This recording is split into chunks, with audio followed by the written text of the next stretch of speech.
Hey, welcome back everyone to another episode of Rate My Base. So we are going to attack two people today. So it'll be two videos coming up. I'm going to show you the spells. Hammer Strike is level 9, Toxic level 7, Stun level 5, Firestorm level 5, Sword Rain level 5, Heal 3, Blizzard 2. We are upgrading our Throne Room, so that will be done in a day, which is great. We're going to get the Throne Room level 7 on this account.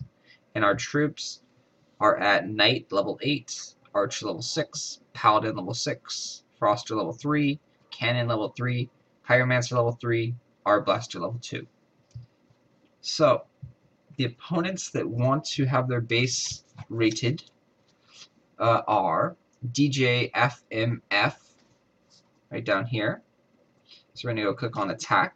I've already favorited these people, so I can easily access them. I haven't looked at their base yet, so this is the very first time I've seen his base, and it's very interesting. I've never seen this setup right here, this weird curving stuff. I've never seen it like all mumbled jumbled like that, like intestines or something. Yeah, that's very interesting. Let me see here.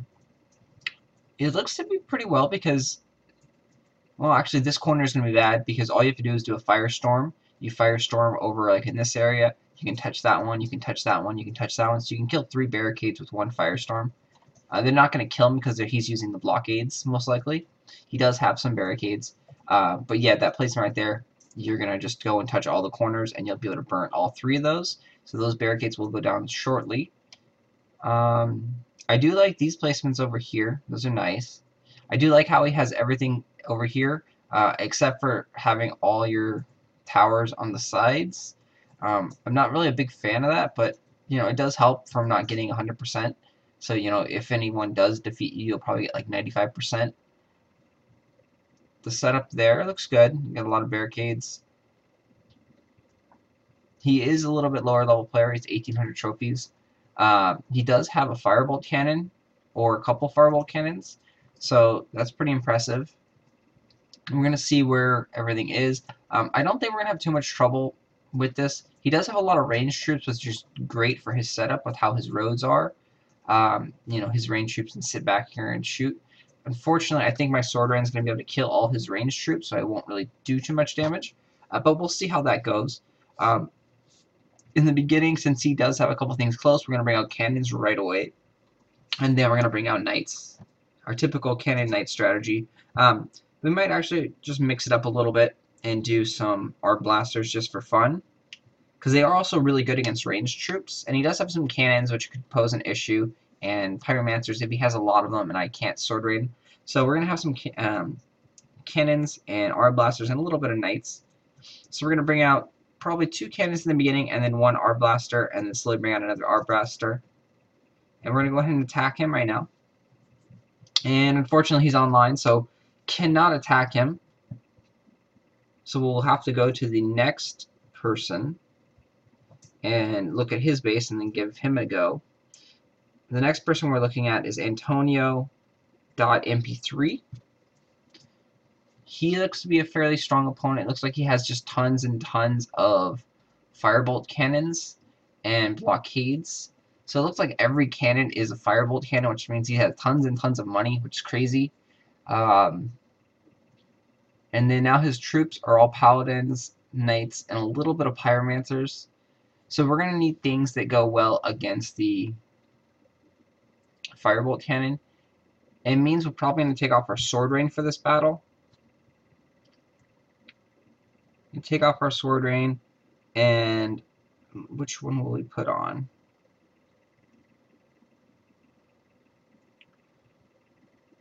We're going to go ahead and put on our Blizzard. The Sword Rain doesn't do much damage to the Firebolt cannons. It doesn't appear like he has that many Pyromancers, and we also will be using our Blasters to help destroy his Pyromancers. So this is the setup we're going to go against these guys. Again, we're going to be using quite a bit of our Blasters here. They also will do a fairly good job against this thing. And actually, I'm going to change the spell up. I'm going to go with the heal spell, because all the firebolt cannons do cause burning damage, and so if you can heal your troops, they won't die as quick. And we're going to be using big troops. We're going to be using cannons and arm blasters that cost a lot, so we want them to stay alive. So we're going to go ahead and attack like this. Hammer Strike, Firestorm, Heal Spell. Going to bring a couple knights out first for a little bit of protection. Holding off on my Firestorm because I know his Firebolt cannon was right there, so I had to save that up so I could kill him. Waiting for my Firestorm to get off cooldown to go burn that one. Should be enough. Heal spell there. I have to stay more bunched up with my troops because I don't have that many troops, and his paladins are going to be fairly strong. Do need more cannons. My cannons did die in the beginning.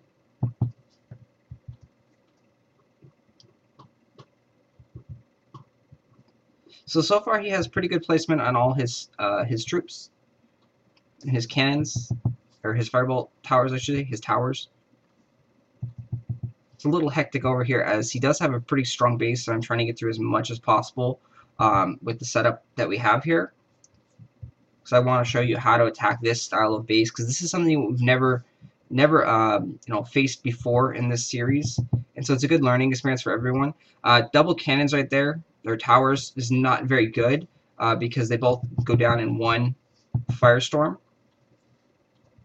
So you can see we're doing fairly well. Our cannons are staying alive for the most part thanks to the heal spell. Coming back down here, building up some more cannons. We have a couple arc blasters that are helping out.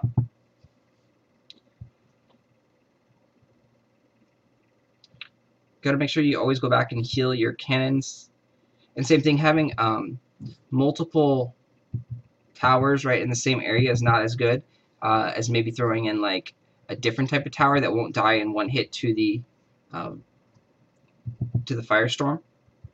So we're not going to beat his base. We're going to get fairly far in it though.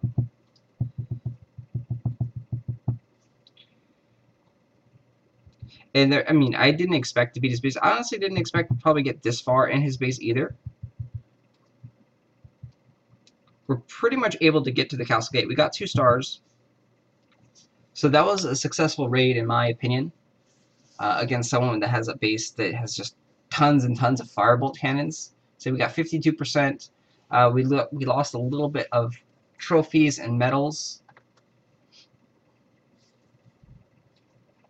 So obviously the next step for him is to have the skull towers and replace a couple of his firebolt cannons with the skull towers. But otherwise right now he does have a solid base. Tons and tons of firebolt cannons. You probably want to have more barricades to cut off the different firebolt cannons. So like this one and this one, I could have touched both of the same and killed them in one firestorm. And same thing with like these 2 over here, they get killed in one firestorm. Having the barricades to separate them, these 2 definitely got killed in one firestorm, very easy, is something you want to do. You want to have barricades in between all of your cannons so they don't die in one firestorm. And then I would definitely change up the troops. You can see we went in there. He didn't have many pyromancers. We didn't go in with a lot of knights, but we had to go in with a couple for his paladins. I would cut a couple of paladins out, and I would put a mortar in there. I'm pretty sure he has the mortar unlocked with having all that money and having all the firebolt cannons. The mortar would definitely help out because the poison lingers on the ground, so all the troops that walk over it are going to get poisoned. Me using the heal spell will negate that a little bit, but poison is a huge help. And I would probably add a couple more pyromancers because we had no sword rain, and the reason we were able to do that was because he didn't have many pyromancers in there, so we weren't really worried too much about getting burned to death. So I would take a couple of the paladins out, add a mortar, and then also add, you know, a pyromancer or two. Other than that, it looked pretty good. Like I said, I would separate the cannons a little bit more. Probably move this one down to here area. Because like I said, you want to focus on them not getting that far into your base, and so having it separated here and there. There's no real way to actually separate the barricades away from each other that much, because they're always going to be able to get burned from the sides. So that's another downfall. It may be worthwhile to actually not have the roads connected so close, like go down one more space and put the road here. So you have a road here, and then you have an empty space there, and then you go up like that. That may be something you want to look into if you're Antonio, because having that will allow more separation from your barricades, so I wouldn't be able to burn both of these barricades at once, which could help. If you stay this setup with less ranged troops, I would definitely separate your road a little bit, make it go down one, and so it's not right next to each other, because there's no point in having them right next to each other if you don't have many ranged troops. So to do that, you would have to, you know, get rid of one of your little curves over here, move this down just one, and place your towers there, and that would help the barricades not get double burned. You don't really have too many, but if you move this one down to, like, say over here or over here, you're going to get double burned on a lot of your barricades. So all in all, it was you know, very different. We don't typically see people that have like 15 firebolt cannons, because they are really, really expensive. But yeah, it didn't work out as well as it should have when you have like 15 firebolt cannons. So, you know, like I said, you have to work with your wave. Your waves are really, really critical. And like, if you don't have a mortar, I would add more pyromancers to the setup, a little bit less paladins, and go like that. But all in all, fairly successful. You know, I just barely got to the castle gates. And yeah, like I said, this one is a very tough one to rate. Probably say about a 7 out of 10. Like I said, there are a lot of things that don't really work too well together. I mean, having all firebolt cannons is great, but you saw I got through it fairly, not fairly easy, but I got through it. And that was because his wave troops didn't have range. If he had even just archers or orb blasters or any other type of ranged troop that I needed my sword range for, I wouldn't have been able to add the heal spell, and the heal spell really helped out in that situation. So if you have some more ranged troops, you're going to force your opponents to put on the sword rain or use scrolls to get past your stuff. And so his base is very well set up for scroll defense. His towers aren't bunched up too much together. Scrolls won't do that much damage to him. So that's a good plus. So yes, I would give Antonio a 7 out of 10 on this base, and I think there are a couple things that could be tweaked and changed. But against the average player, this base will be really, really effective. I don't know how many people are actually going to try and attack you, because all you have is firebolt cannons here. So if they see that, it may scare them away, which is something that very well could happen to the average person. Because I know when I first started playing it, I saw this kind of setup, I'd be like, no, I don't want to fight that. Like, that's too tough. We'll just go next. So maybe throw in, you know, a couple archer towers or bomb towers or something like that, to make it not look as intimidating, like all you have is firebolt cannons. Because if you have just like a couple, if you have archer towers, it'll put the archer tower over here, and they won't be able to assume that everything is firebolt cannons. So like here, we know every single tower is a firebolt cannon. So that means 1, 2, 3, 4, 5, 6, 7, 8, 9, 10, 11, 12. 12 firebolt cannons are there. So that's definitely very, very scary. Well, so that's going to do it for this episode, and hopefully we can go back and attack the other person in the next episode. Thanks for watching. Please subscribe and like, comment below.